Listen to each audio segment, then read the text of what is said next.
Baik pemirsa, terima kasih Anda masih bersama kami di Halo Indonesia. Kita akan melanjutkan perbincangan masih tentang vaksinasi bagi ibu hamil bersama Dr. Ari Kusuma. Dok, masih bersama kami, Dok? Ya. Baik. Dok, ini kondisi ibu hamil menjadi prioritas. Seperti kita memprioritaskan lansia di awal-awal adanya vaksin. Apakah ada prosedur tersendiri atau memang ada ranah atau ruang vaksinasi sendiri untuk ibu hamil, mengingat mereka juga kan begitu rentan kalau harus vaksin antri berjam-jam dengan yang lain gitu. Baik, ini pertanyaan di lapangan yang memang sekarang sudah mulai terjadi. Prinsipnya kita berharap semua ibu hamil bisa divaksin. Namun persyaratan sebenarnya sama dengan yang lain. Namun kita tahu bahwa ibu hamil ini punya lembar screening yang khusus tadi yang saya sampaikan, tensinya lah segala macam banyaknya. Dan kita memang tetap berharap bahwa melakukan ibu hamil ini tetap diperhatikan tentang kondisinya dan fasilitas tentang tempat sentra-sentra vaksin tersebut. Oleh karena itu, saya juga menghimbau di sini untuk para sentra vaksin untuk ibu hamil ini dapat diberikan prioritas. Prioritas artinya bukan berarti dia harus vape di kamar sendiri, ya nggak perlu gitu, tapi setidaknya diberikan jangan kenyamanan lah buat ibu hamil ini supaya dapat disuntik atau dapat pemberian vaksin ini dengan baik. Baik, jadi memang diimbau untuk bisa diprioritaskan paling tidak kenyamanannya untuk bisa ibu hamil saat menjalani proses vaksinasi. Dok, malah di beberapa tempat dilakukan dengan drive-thru juga. Oke. Ini sangat-sangat baik sebenarnya, sangat solutif ya. Dok, apakah ini juga diimbau kepada para dokter obgyn atau kandungan untuk bisa mengimbau para ibu hamil untuk vaksin? Jemput bolanya sampai ke lini itu kah, Dok? Ya, betul sekali. Bahkan kami sudah membuat rekomendasi dari POGI, artinya rekomendasi dari organisasi itu diharap dapat diikuti oleh semua dokter-dokter binaan. Namun yang punya pasien ibu hamil ini kan bukan dokter obgyn aja. Ada teman-teman dokter umum, ada bidan. Oleh karena itu sebetulnya di pemerintah koordinator tentang vaksin ibu hamil sendiri BKKBN. Karena BKKBN itu punya kader, punya PLKB, ada Dasar Wisma yang mendampingi ibu-ibu hamil, semua bersama-sama untuk mengajak ibu hamil ini untuk dapat divaksin. Karena itu kita juga sampaikan bahwa sebenarnya ini diawasi oleh dokter dan bidan. Dokternya bisa dokter umum, dokter spesialis, teman-teman puskesmas, semua ikut mengawasi lah setidaknya untuk kondisi keadaan ibu hamil. Baik, jadi memang perlu sinergi dari berbagai pihak, tidak hanya dokter kandungan tapi juga kebidanan, bahkan dokter umum yang bisa jadi pasiennya adalah ibu hamil, begitu ya, Dok.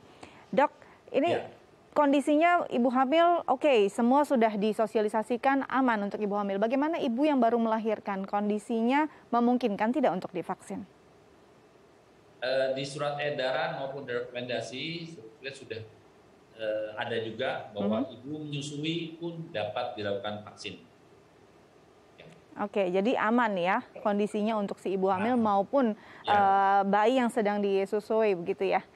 Dok, apakah ada saran untuk para ibu hamil dalam kondisi pandemi saat ini, paling tidak untuk dia bisa menjaga imunnya, menjaga kondisinya agar jangan sampai terpapar COVID-19, karena vaksin sendiri sebenarnya kan bukan obat tapi juga hanya meminimalisir paparan, itu akan menimbulkan kondisi yang parah. Ya, benar sekali. Ini penting. Bahwa hamil ini tadi saya sampaikan, hamil itu bukan penyakit, hamil ini proses. Oleh karena itu dibutuhkan modalitas ibu-ibu hamil yang sehat. Yang pertama, yang penting nutrisi. Yang kedua, yang kita juga harus jagai bahwa dalam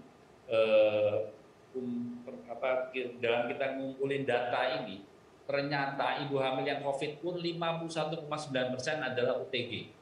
Nah, ini juga jadi suatu masalah tersendiri, di mana ibu hamil itu OTG, dia sementara hidup di tengah keluarganya, bisa di masyarakatnya, bahkan di tenaga kesehatannya.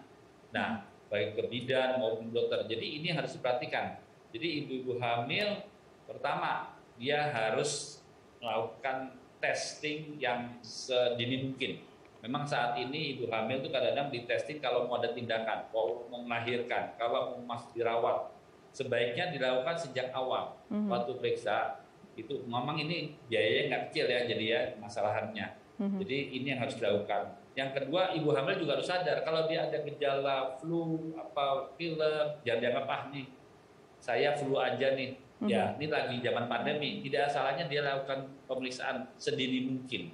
Ini penting. Yang ketiga, tadi nutrisi, taati prokes. Ya, jangan mentang-mentang dia ibu hamil, dia bisa kemana-mana. Tetap yang 6M yang sekarang kita lakukan itu lakukan. Dan yang penting lagi, ibu hamil ini vaksin. Ini sangat penting. Dan yang terakhir, tadi untuk ibu hamil nih, setelah melahirkan jangan lupa KB. Naik KB pasca persalinan. Ya tunda dulu lah. Karena saat ini kan banyak nih work from home, COVID-nya negatif, pack testnya positif. Aduh. Ya dia hamil. Baik. Jadi ini imbauan ya. Ya. Baik. Dok, ini mungkin kalau kita lihat tadi memang ibu hamil kompleks juga kondisinya. Kondisi kesehatannya bisa fluktuatif tiap hari berbeda-beda. Bagaimana kondisi psikis mereka untuk bisa dijaga? Apalagi terkait pandemi ini semua orang bisa jadi stres ataupun burnout. Untuk ibu hamil bagaimana bisa memaintain ini? Atau mungkin menjalani vaksin agar mereka siap untuk divaksin dengan kondisi psikis terbaik? Ya, ini benar sekali. Karena kalau masalah psikis ini bukan hanya ke ibu hamil aja. Ke orang awam, bahkan ke tenaga kesehatan yang terkena COVID itu sudah ada penelitiannya. Mendapatkan trauma seperti 24% katanya menjadi tidak bisa tidur, kecemasan sampaikan. Nah, ibu hamil makanya perlu diberikan penjelasan. Salah satunya ya saya terima kasih nih menyampaikan hal ini karena memang salah satu dengan media bantuan dari media ini untuk berjelas pada ibu hamil bahwa aman. Tapi aman bukan berarti sekarang ada ibu hamil langsung tarik suntik ya, tidak. Tentu ada persyaratan. Dan yang lebih penting lagi, nah ini juga bukan hanya ibu hamil juga yang harus kita himbau, juga para tenaga kesehatan. Tadi saya bilang ada tenaga kesehatan bidang, ayo berikan penjelasan, berikan penyuluhan. Jangan sekarang tenaga kesehatannya yang malah hati-hati Bu, kalau divaksin, kemarin yang di sana pegel, sakit, demam, maksudnya kipinya yang dimunculkan. Nah, oleh karena itu kita sebagai tenaga kesehatan, ayo kita dukung lah. Tapi kita juga harus terbuka. Kalau memang ibu hamil itu memang belum bisa dilakukan vaksin, karena ada suatu kondisi infeksi tinggi, ya kita harus jelaskan. Dan saat ini juga untuk saya sampaikan juga, sudah tidak perlu lagi rekomendasi dari dokter objin atau dokter. Karena ini sudah jadi regulasi pemerintah. Baik. Jadi silakan. Dan disitulah mengalami screening. Baik, jadi bisa dilakukan secara masif selama kondisinya memungkinkan dan sehat. Jadi juga tenaga kesehatan, ibu hamil harus bisa sama-sama siap, begitu juga keluarganya untuk menjadi support system juga ya Dok ya. Dok, terima kasih banyak sudah berbagi bersama kami di Halo Indonesia. Tetap jaga kesehatan, selamat kembali bertugas. Terima kasih. Terima kasih. Baik pemirsa, usai jeda kita akan menghadirkan informasi menarik dan inspiratif lainnya. Karena itu jangan kemana-mana, tetap bersama kami di Halo Indonesia.